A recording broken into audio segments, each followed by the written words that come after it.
for being with us.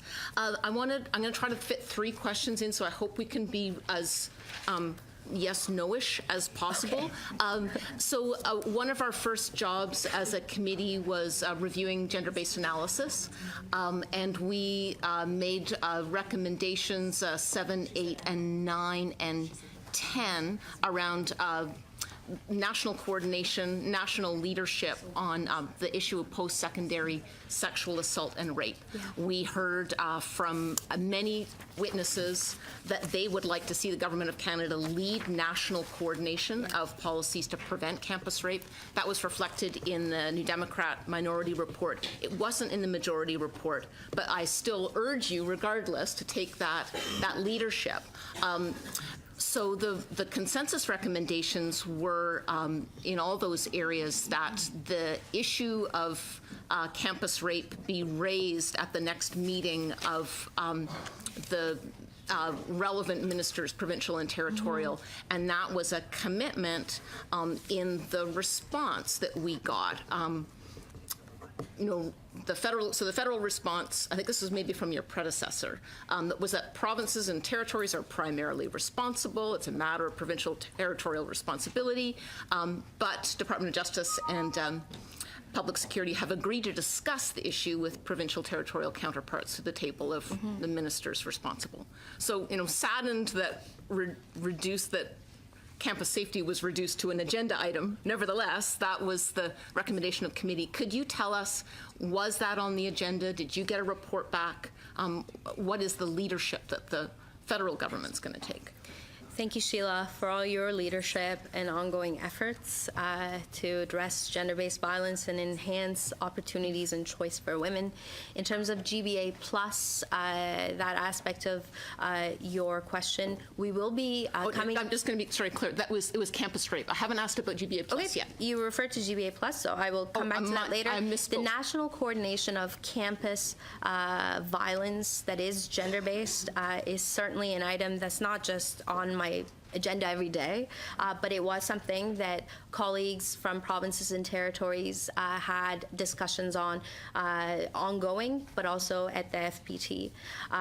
We know that about 40% of the cases of sexual assault that are reported are being reported by students. And for any parent out there, when you send your kid away, you want to make sure that they're safe, that they're building a better future and not finding violence and insecurities that can scar them for life. And so this is a priority. One of the other ways that we are intervening, there have been funding that has been provided to various campuses across the country. Some of them I met with over the summer. Minister, I'm going to interrupt. We're developing a toolkit. I'm actually just looking for whether it was the agenda item and if that intervention was successful. The gender-based violence strategy was an agenda item. I can provide this committee with a statement that came from the FPT meeting so that if you haven't had a chance to see it, you can have a better sense of all the ways we talked about issues that affect women and girls.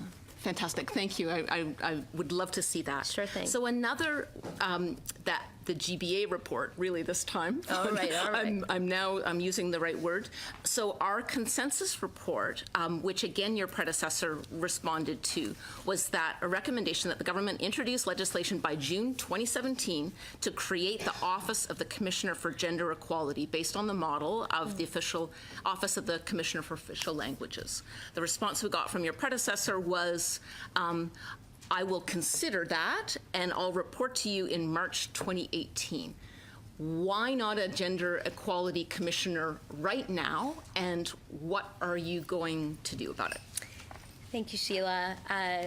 One of the first steps was having a minister devoted specifically to status of women, so that around the cabinet table and behind the scenes, there is someone every single day spending every single hour advocating for all issues that can impede but also promote gender equality. And so my predecessor did a wonderful job, and I was so thrilled to pick up this work and continue it day in and day out. I'm open to the idea of legislation of GBA+. I want to make sure that it's successful. I want to make sure that in years from now, it continues, that we're not just focusing on a check mark next to was a GBA plus done, but we're focusing on the quality. And so that work requires building capacity and that culture of making it be second nature to apply a GBA plus lens to everything, and that work is happening.